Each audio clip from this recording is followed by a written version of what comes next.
My name's Craig Sumner. On Apollo 15, I was actually deploying the Lunar Rover 15 minutes behind the astronauts on the moon.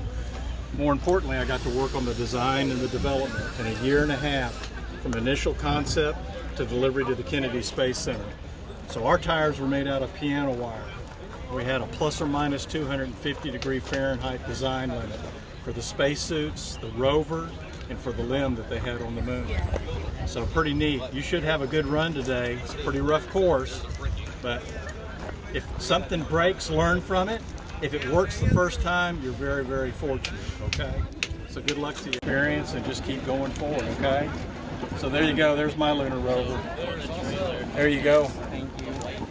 There you go. Thank you so much. You're welcome. You're welcome. Hope you all win. That'd be a nice present to take back home, right? Okay, you got two. You can get one to a friend.